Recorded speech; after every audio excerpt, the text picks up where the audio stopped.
Em nome do Pai que me criou, do Filho que me resgatou e do Espírito Santo que me santificou. Divina vontade reina na minha vontade. Ó minha mãe, eu te amo e tu me amas.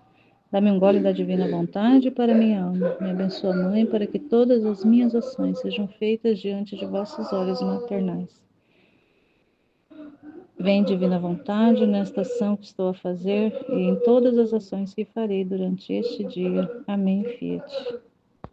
Vinde, Espírito Santo, vinde por meio da poderosa intercessão do Imaculado Coração de Maria, vossa amadíssima esposa e nossa mãe. Amém. Livro do Céu, volume 2, capítulo 79, de 1º de outubro de 1899. Jesus fala com amargura dos abusos dos sacramentos. Esta manhã Jesus continuava a fazer-se ver em silêncio, mas com um aspecto afligidíssimo, e tinha cravada na cabeça uma túpida coroa de espinhos. Minhas potências interiores as sentia em silêncio, e não se atreviam a dizer uma só palavra. Vendo que sofria muito na cabeça, estendi minhas mãos e pouco a pouco lhe tirei a coroa. Mas que acerbo espasmo sofria, como se abriam as feridas e o sangue corria a rios. Na verdade, era uma coisa que rasgava a alma. Depois de lhe ter tirado a coroa de espinhos, coloquei-a sobre a minha cabeça, e ele mesmo ajudava a que penetrasse bem. Mas tudo era silêncio de ambas as partes. Mas qual foi meu espanto, porque pouco depois o olhei de novo e lhe estavam pondo outra coroa de espinhos com as ofensas que lhe faziam. Ó, perfídia humana! Ó, incomparável paciência do meu Jesus! Quão grande você é! E Jesus calava-se e quase não os via, para não saber quem eram os seus ofensores. Então tirei-a de novo e aliviando-lhe todas as minhas e avivando-lhe todas as minhas forças interiores por uma terna compaixão, disse-lhe: Meu bem amado, minha doce vida, por que não me diz nada? Nunca foi seu costume esconder seus segredos de mim. Ah, falemos um pouco, assim desafogaremos um pouco a dor e o amor que nos oprime. E ele: Minha filha, tu és o alívio em minhas penas. No entanto, deves saber que não te digo nada, porque tu me obrigas sempre a não castigar as pessoas. Queres opor-te à minha justiça. E se não faço como tu queres, fica descontente e eu sinto uma pena demais. Ou seja, não te ter contente. Então, para evitar problemas de ambos os lados, é melhor eu ficar em silêncio. E eu: Meu bom Jesus, esqueceste de quanto sofres depois de teres usado a justiça? Ver-te sofrer nas criaturas é o que me obriga a forçar-te a não punires as pessoas. E além disso, esse ver as mesmas criaturas se voltarem contra ti como tantas víboras venenosas, que se estivesse em seu poder já teriam te tirado a vida, porque se veem sob seus flagelos e assim irritam mais sua justiça. Não me dá coragem para dizer: Fiat voluntas tua. E ele: A minha justiça não pode continuar. Sinto-me ferido por todos, por sacerdotes, por devotos, por leigos, especialmente pelo abuso dos sacramentos. Quem não lhes presta atenção, acrescentando os desprezos, quem os frequenta, deles faz uma conversa de prazer, e quem não estando satisfeito em seus caprichos, chega por isso a ofender-me. Oh, como fica dilacerado meu coração ao ver reduzidos os sacramentos como aqueles quadros pintados, ou como aquelas estátuas de pedra que de longe parecem vivas, mas se aproxima, se começa a descobrir o engano. E então, se faz por tocá-las, que coisa se encontra? Papel, pedra, madeira, objetos inanimados, e fica desenganado de tudo. Assim, são reduzidos os sacramentos. Para a maior parte, não há outra coisa senão a aparência, e fica mais sujos que limpos. E, além disso, o espírito de interesse que reina nos religiosos é para chorar, Não te parece que são todos olhos aí onde há um miserável lucro, até chegar a degradar sua dignidade? Mas onde há um interesse, não tem mãos nem pés para mover-se nem sequer um pouquinho. Este espírito de interesse enche-lhes tanto o interior que transborda para o exterior, e até os próprios leigos sentem a peste, e escandalizados não têm fé em suas palavras. Assim, ninguém deixa de me ofender. Há quem me ofenda diretamente, e quem, podendo impedir tal mal, não se preocupa em fazê-lo. Por isso não tenho a quem me dirigir. Mas eu os castigarei de maneira a torná-los inúteis, e a quem destruirei perfeitamente. Chegarão a tanto que ficarão desertas as igrejas, sem ter quem administre os sacramentos. Interrompendo sua palavra, toda espantada disse: Senhor, o que dizes? Se há quem abuse dos sacramentos, também há muitas filhas boas que as recebem com as devidas disposições e sofrem muito se não as frequentam. E ele, muito escasso é seu número.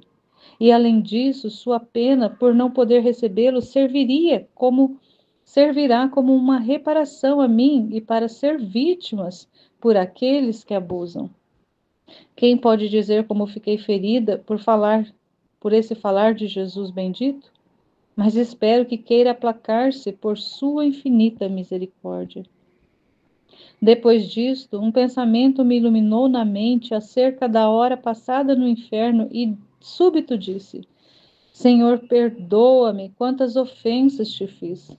E ele: Não queiras afligir-te nem perturbar-te. Eu sou quem conduz a alma até o profundo do abismo, para poder depois conduzi-la mais rápido ao céu. Depois me fez compreender que aquele pão que encontrei em minha mão era outra coisa, que a paciência não era outra coisa que a paciência com a qual havia suportado essa hora de sangrenta batalha. Assim que a paciência, a humilhação, a oferta a Deus do que se sofre em tempo de tentação é um pão substancioso que se dá a nosso Senhor e que ele aceita com muito gosto. Ah, meu Senhor, que trecho. Que... É até difícil a gente falar qual que é o trecho mais bonito, mais lindo, de mais ensinamento que o Senhor vai nos trazendo, porque o livro do céu ele é todo recheado de preciosidades, porque é a vida do próprio Deus que está contida lá dentro, que está contida aqui dentro desses escritos. É a vida, ele fala que são os desabafos de amor do coração de um Deus que estão contidos nessas palavras. E elas têm o poder de trazer vida para a nossa alma. Essas palavras têm o poder de trazer vida, de gerar vida dentro de nós, de iluminar a nossa vida, de iluminar a nossa inteligência, de mover a nossa vontade. Essas palavras são poderosas, só que elas esbarram muitas e muitas e muitas vezes na barreira que nós colocamos, nos empecilhos que nós vamos colocando. E, pessoalmente, cada um de nós muitas vezes coloca barreiras, empecilhos, coloca obstáculos para que essa luz adentre a nossa alma, para que esse conhecimento floresça diante de nós, seja aberto, seja brilhante, seja límpido, seja claro aos nossos ouvidos, aos nossos olhos, à nossa inteligência, à nossa alma. É nós que colocamos as barreiras e esses obstáculos, mas que o que o Senhor fala é a verdade, é a vida que estão contidas aqui, não tem como duvidar. Duvidar disso é duvidar do próprio Deus, é duvidar da sua palavra. Ele é a palavra, ele é o verbo, ele é a vida, ele é esse caminho. E quando ele comunica vida, ele não comunica morte, ele comunica vida, ele traz a vida para nós. Basta que a gente esteja disponível, disposto, aberto, acessível para receber tudo aquilo que ele está comunicando. E ele fala também que as palavras contidas nesses escritos possuem o poder criativo, elas criam o que elas são, elas criam o que está sendo falado. Então, se eu creio no que ele está falando, essa palavra, essa vida contida nessa palavra, ela tem o poder de criar aquilo que está falando. Então, se ele fala que que essa paciência, que esse estar ali, aberto, disponível, aceitando tudo que ele vai fazendo, tudo que ele vai movendo, se nós estamos atentos, como ele sempre pede para a Luísa, esteja atenta, se nós estamos atentos a observar todo o movimento que ele vai fazendo, isso vai criando dentro de nós, vai gerando vida dentro de nós, essas palavras vão se encarnando dentro de nós. Mas ele vem aqui nesse trecho, nesse capítulo, ele, como em tantos outros, o Senhor vem se lamentando das amarguras que ele sofre, e nesse especialmente a respeito dos sacramentos. Os sacramentos que são sinais de Deus deixados para a igreja, são sinais que Jesus deixou para a igreja para serem usados pelos filhos da igreja, pelos membros da igreja, por cada um de nós, usados como alimento para nossa alma, como vida na nossa alma, como remédio para nossa alma, como cura na nossa alma. São instrumentos, são meios, canais. Os sacramentos são meios, são canais de cura, de libertação, de fortalecimento, de nutrição para nossa alma. São meios que ele deixou com tanto amor e com tanta misericórdia. Ele deu de presente para a igreja administrar esses sacramentos. E quantas vezes a administração desses sacramentos é feita de forma abusiva, de forma injuriosa, de forma ofensiva, tanto para quem administra como para quem recebe. É o desabafo dele nesse dia de hoje, ele está desabafando isso para nós, o quanto que é ofensivo. E ele aparece para a Luísa nessa forma, ela vê ele com um aspecto afligidíssimo e cravado na cabeça uma túpida, quer dizer, uma coroa bem rústica ali, bem dura, bem endurecida, não é uma coroinha de espinhos, não, é uma super coroa de espinhos que fez com que as potências interiores da Luísa ficassem mortificadas, ela não conseguiu nem pensar, nem raciocinar, nem falar, ela ficou imóvel. Quando ela fala que as potências interiores, quer dizer, ela ficou sem ação, sem atividade nenhuma, só olhando. O único gesto que ela conseguia fazer era de olhar aquela cena medonha de Jesus com aquela coroa horrorosa cravada na cabeça dele. E ela não conseguia dizer uma palavra, ela não se atrevia a dizer uma só palavra, vendo o sofrimento que ele estava. E aí ela pega, e aí ela se move para tirar a coroa da cabeça dele e colocar na dela. Ele ajuda ela a colocar a coroa na cabeça dela, mas daqui a pouquinho já está de novo com outra coroa. Isso significa que as ofensas que ele recebe não cessam, são contínuas. Mesmo que ela tirasse, todo momento, tirasse as coroas e colocasse na dela, para ela sofrer um pouco, para ela para ela ser participante ali dos sofrimentos dele, mesmo assim, essas contínuas ofensas que as criaturas fazem a Nosso Senhor, ela é de forma contínua. E aí ela fala, mais que acerbo espasmo sofria, como se abriam as feridas e o sangue corria a rios, no caso, quando ela tirou a coroa da cabeça dele. Na verdade, era uma coisa que rasgava a alma, quando ela estava vendo, por isso que as potências interiores dela ficou ali caladas, porque rasgava a alma dela ver aquela cena. Depois de lhe ter tirado a coroa de espinhos, a coloquei sobre a minha cabeça, e ele mesmo ajudava que a penetrasse bem, mas tudo era silêncio entre ambas as partes. Então ela não falava, ele calado e ela calada, só olhando, depois tirando a coroa, ele ajudando a colocar, mas sem falar uma palavra. Mas qual foi meu espanto, porque depois eu olhei de novo e lhe estavam pondo outra coroa de espinhos com as ofensas que lhe faziam. Então é isso, tira uma coroa, daqui a pouco ele está com nova coroa, porque são novas ofensas, ofensas, ofensas, ofensas. Ó perfídia humana, ó incomparável paciência do meu Jesus. Então, diante dessa perfídia humana, que crava espinhos agudos na cabeça de Jesus por causa das ofensas inúmeras e diversos tipos e de diversas origens, diversas formas, ações ofensivas que ele recebe a todo instante, mas também uma paciência incomparável de Jesus. Quão grande é essa paciência do Senhor! E ela continuou, e Jesus calava-se, quase não os via, e aí ela não via quem que estava colocando essas coroas novas na cabeça de Jesus, dessas ofensas. Jesus não deixou ela ver quem que eram esses ofensores, quem estava ofendendo Jesus, porque provavelmente ali tinha pessoas que ela conhecia. Então ele preservou ela de saber quem é que estava naquele momento ali colocando essas ofensas. Imagina se nós tivéssemos visão espiritual para ver até mesmo os nossos atos cravando coroas espinhosas em nosso Senhor. Imagina, nós morreríamos no mesmo instante. Seria uma visão que a gente não suportaria. Então tirei-a de novo e, avivando-lhe todas as minhas forças interiores por uma terna compaixão, disse-lhe: meu bem-amado, minha doce vida, por que não me diz nada? Por que que o senhor não fala? Por que que o senhor não desabafa comigo? Nunca foi seu costume esconder seus segredos de mim. Eu sempre falo comigo, você sempre traz, você participa das suas dores comigo.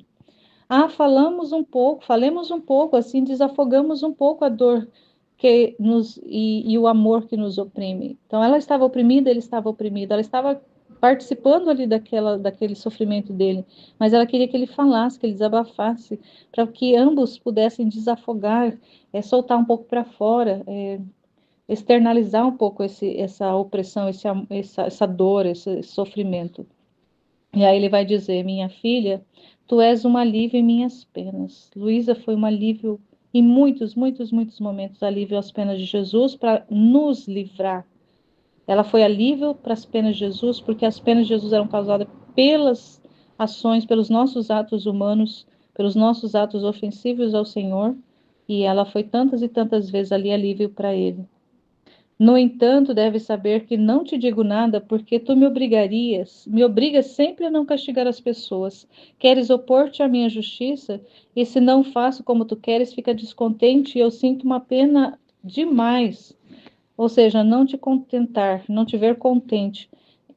Então, por que que ele muitas vezes não fala? Porque quando ele fala, quando ele mostra para ela a justiça agindo, ou o que a justiça vai fazer, ela se interpõe, ela pede, suplica: não, Senhor, não faça, descarrega em mim, participa para mim essas dores, essas suas penas, participa comigo para não castigar as criaturas.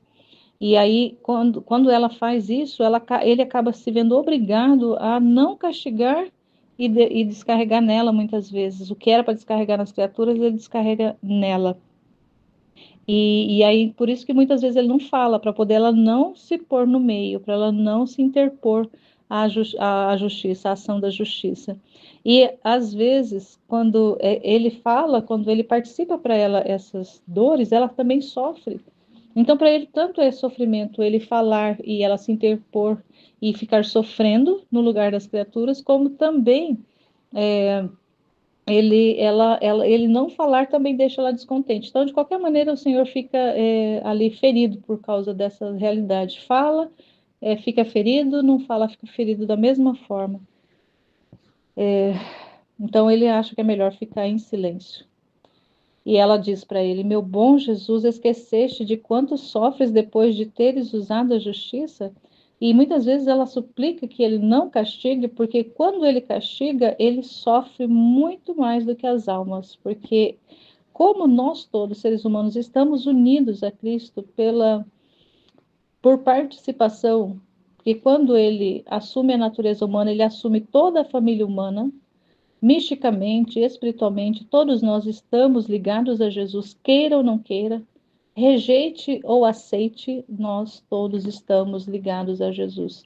E tudo que nós fazemos, tudo que acontece, ele participa, ele recebe. Se for atos bons, se for atos de amor, atos em direção a ele, atos dentro da vontade dele, é glória. Se é atos ofensivos, é dor, é machucado, é ferimento, é sofrimento para ele. E quando ele é obrigado a castigar, ele também sofre, porque ele vê ali que são as imagens dele, são membros dele, são partes do próprio corpo místico dele que está sofrendo. Então faz ele sofrer da mesma forma. O sofrimento de Jesus é duplo, porque ele, na verdade, é um sofrimento que não dá nem, quase que de uma forma incompreensível, porque ele tanto sofre quando ele recebe as ofensas, como ele sofre quando ele precisa castigar. Então, Mas a gente fica pensando, né? Mas Deus não sofre, Deus mesmo não, mas a humanidade de Jesus, sim. A humanidade de Jesus vai continuar sofrendo até o último dia da vida sobre a terra, até o final dos tempos, até que haja tempo, ele vai continuar sofrendo. Ele sofre todos os dias na Eucaristia, ele vai falar isso aqui mais adiante, porque ele continuou, uma vez que ele se fez homem, ele assumiu a natureza humana, ele passou a ser, a partir da encarnação, ele passou a ser 100% Deus, mas também 100% homem. Então, na divindade, ele não sofre, ele é imutável, ele é impassível, ele não é passível de dor, ele não sofre como Deus, mas como parte da família humana, ele sofre, ele continua a sofrer na humanidade dele. Se não fosse assim, ele não teria ficado na Eucaristia. Ele teria se retirado para o céu, fechado as portas e a tchau e benção. Mas não foi assim que aconteceu. Ele escolheu ficar. Ele escolheu fazer parte do gênero humano. Ele assumiu, ele aceitou, ele quis espontaneamente, livremente, por amor, fazer parte, se rebaixar a assumir condição de humanos. E aí ele continua. Aí ela fala, né? Ver-te sofrer nas criaturas é o que me obriga a forçar-te a não punir as pessoas. Então ela se força a pedir, suplicar pelas criaturas, porque o sofrimento das criaturas também é sofrimento nele.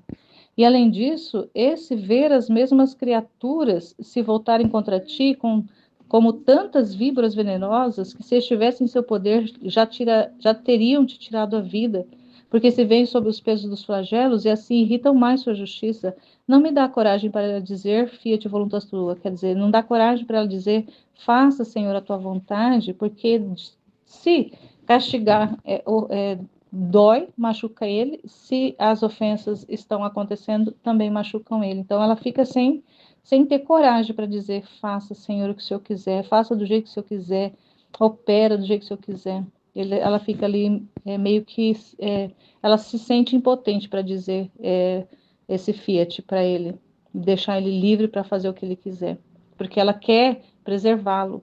Ela quer ao mesmo tempo preservar as almas, ela também quer preservar ele do sofrimento, mas como que vai? Como que vai? Só a única forma do Senhor ficar isento do sofrimento e as almas também é o reinado da divina vontade, se a gente já está certo dentro da nossa alma. Só quando a divina vontade estiver reinando plenamente na terra é que o Senhor vai ficar livre das ofensas e dos sofrimentos, e as almas também, porque estaremos tendo, estará em pleno vigor esse reino na terra como é no céu. Então, no céu, o Senhor não tem ofensa, o Senhor não recebe ofensa, ele só recebe glória no céu. E aí é o mesmo que vai acontecer na terra, na era da paz, na era da divina vontade de estar reinando plenamente no meio das criaturas. Vai ser essa era de céu na terra, vai ser essa era de glória apenas e não de ofensas, e de plenitude de vida das almas que estarão vivendo nesse tempo, porque as almas que estarão vivendo nesse tempo, elas estarão no estado original que o Senhor projetou lá quando ele criou o primeiro homem. Então, só nesse aspecto, quando o céu for na terra, assim como nós pedimos no Pai Nosso todos os dias, faça a tua vontade, assim na terra como é no céu. Então, quando for assim na terra como é no céu, aí sim o Senhor não vai estar recebendo ofensa e sofrimento nem as almas. Do contrário, infelizmente, é o que temos.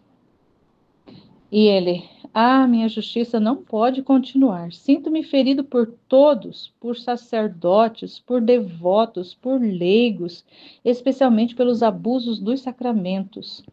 Quem não lhes presta atenção, acrescentando os desprezos, quem frequenta deles faz uma conversa de prazer, e quem não estando satisfeito em seus caprichos chega por isso a ofender-me. Olha só, ele aqui não está somente se referindo às almas no geral, mas está se referindo às almas consagradas, às almas devotas, não somente também os sacerdotes, mas leigos também, leigos, nós, leigos, almas devotas, almas piedosas, almas caridosas, mas que abusa dos sacramentos. Quem nunca abusou do sacramento? Quem nessa terra, nascido no pecado, pode dizer: eu nunca abusei de um sacramento? Quem pode dizer isso?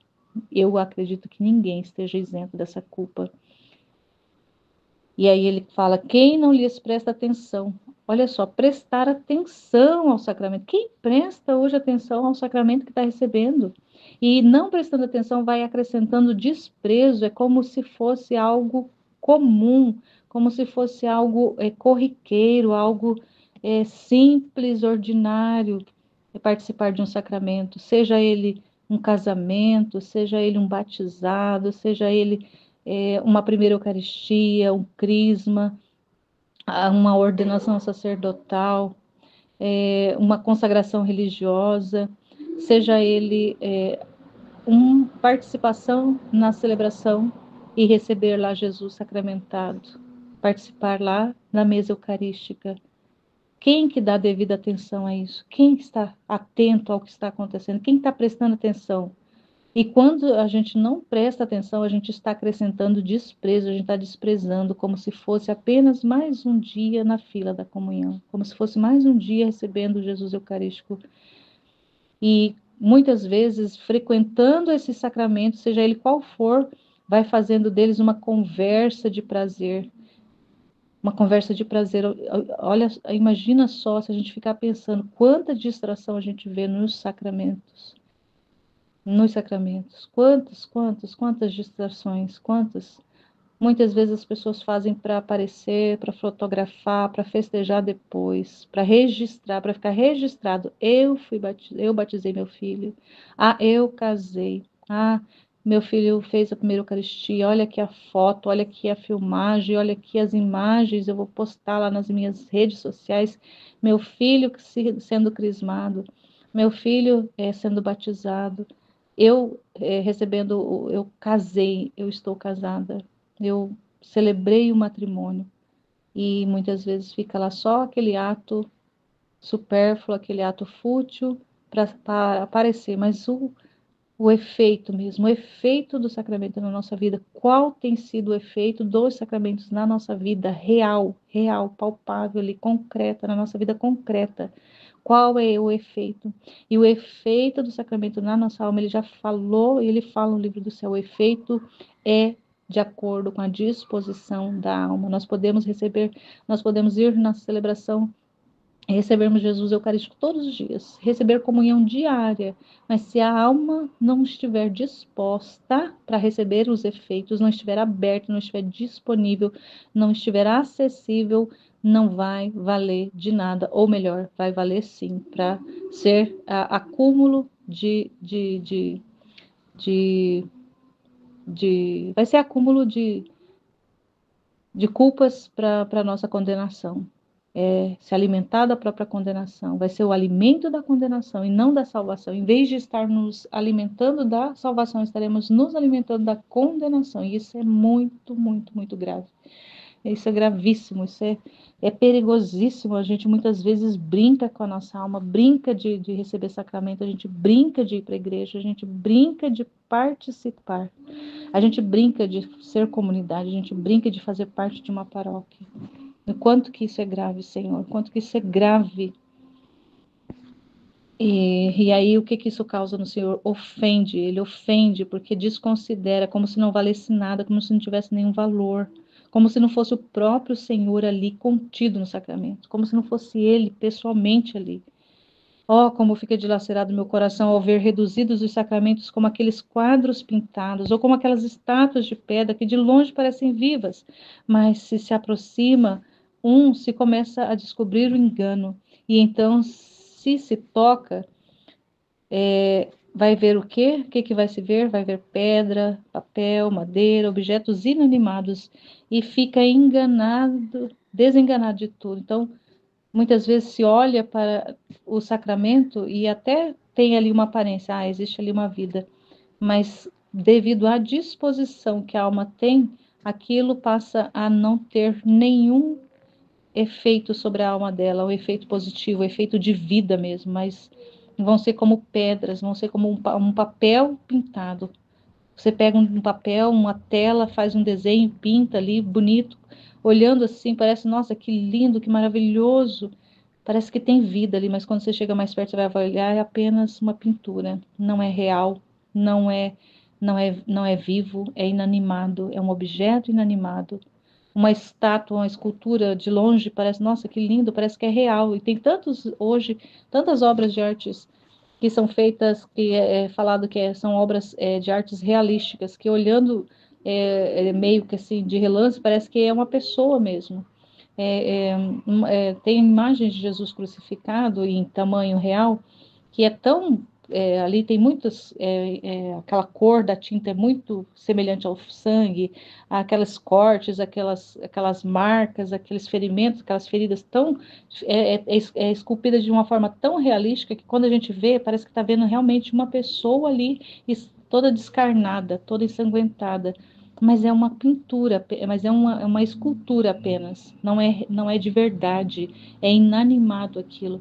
E isso muitas vezes vai acontecer dentro da nossa alma se a gente tomar, se a gente receber, se a gente ir aos sacramentos, receber os sacramentos de forma que a nossa alma não esteja aberta, disponível, acessível para receber os efeitos, não receber a vida, porque os sacramentos eles comunicam vida, eles comunicam saúde, eles comunicam vigor para a nossa alma. Só que se a gente se vai até eles, recebe eles de forma displicente, de forma distraída, de forma inconsciente, elas vão ser como essas estátuas que não são de verdade, elas são apenas uma estátua inanimada, morta, sem vida.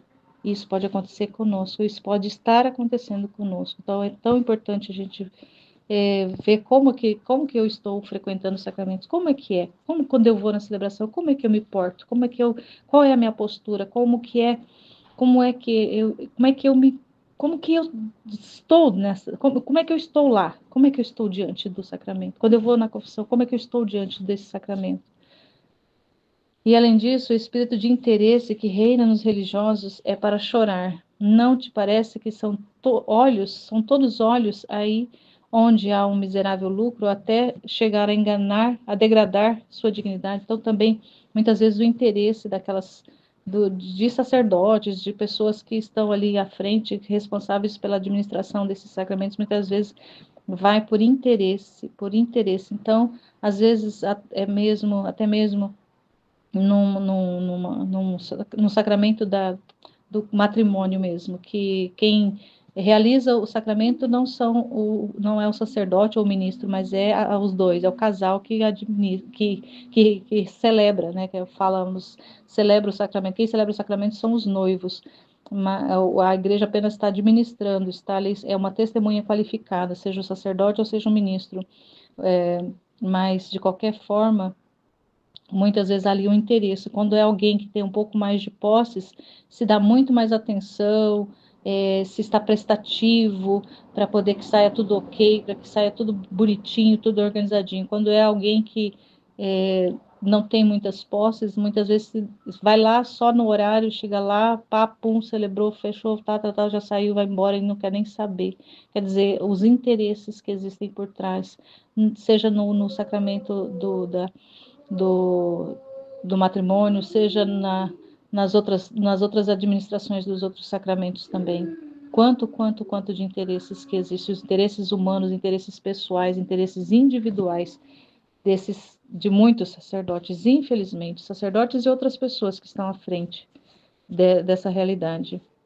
Este espírito de interesse enche-lhes tanto o interior que transborda para o exterior e até os próprios leigos sentem a peste e escandalizados não têm fé em suas palavras. Quantas vezes esse interesse pessoal nos sacerdotes, eles transbordam para fora, não só está dentro do interior deles, mas transbordam para fora e acaba sendo visível para os leigos que estão por ali, que participam. E muitos ficam escandalizados, muito escandalizados, e acaba que esse escândalo vai fazendo com que a fé vai se perdendo, as almas já não têm mais fé nas palavras daquele sacerdote, já não confia mais, e não só no sacerdote, mas vai perdendo também a fé na igreja, a fé nos próprios sacramentos, a fé na vida espiritual, e muitas vezes está ali cumprindo um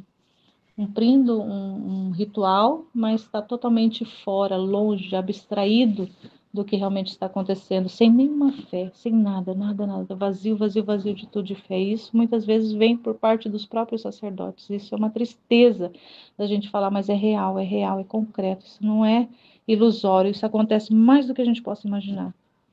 Assim, ninguém deixa de me ofender. Há quem me ofenda diretamente, e quem, podendo impedir tanto mal, não se preocupa em fazê-lo, e por isso não tenho a quem me dirigir. Então, tem aqueles que fazem a ofensa, e tem aqueles que poderiam impedir a ofensa, mas não fazem. E aí ele fica: para onde eu vou? Jesus fica: para quem eu vou? Aonde eu vou? Quem que pode me reparar? Quem que pode assumir essa responsabilidade? Quem pode me desagravar? Quem pode me reparar? Mas eu os castigarei de maneira a torná-los inúteis, e a quem destruirei perfeitamente. Chegarão a tanto que ficarão desertas as igrejas, sem ter quem administre os sacramentos. Olha só o que o Senhor está se propondo a fazer. Isso foi o que ele falou para Luísa lá em 1889. Já se foram mais de 100 anos. 1999, mais 120 anos aí passando já desse desabafo de Jesus para Luísa. E hoje nós podemos olhar e achar que é diferente? Que mudou alguma coisa ou piorou? Então, a gente tem que fazer a minha culpa. Minha tão grande culpa. Onde está a minha culpa? É na omissão? É na prática mesmo? Onde eu tenho ofendido o Senhor? Onde tem sido o espaço de ofensa? Onde eu tenho ofendido? E eu tenho hoje a oportunidade de, na divina vontade, reparar por tudo isso. E dar o espaço da minha vida para o Senhor usar da forma que Ele quiser, para ser não somente reparado, mas ser glorificado, para ser receber a honra, para ser honrado na minha vida. E isso na divina vontade faz com que alcance as gerações, alcance almas de todos os tempos. Então, é ou não é uma oportunidade única, uma oportunidade singular, uma oportunidade que quem toca nessa oportunidade se perde, está perdendo o tesouro da sua vida, está perdendo a preciosidade, aquilo que há de mais precioso, que é um dom divino, um dom de Deus, que é a vontade dele mesmo reinando, operando, sendo, existindo na nossa vida. Ah, Senhor, não permita que eu mesmo peço por mim e por tantos que estão tocando esses escritos, que não passe batido essas informações, que essas palavras se tornem vida encarnada dentro da nossa alma e se tornem reais, conscientes, para que a gente não perca nenhuma oportunidade, nenhum segundo de oportunidade de reparar, de ser para o Senhor, de te glorificar, de te bendizer, de te amar, te amar, te amar, te amar por quem não te ama. Amém, Fiat.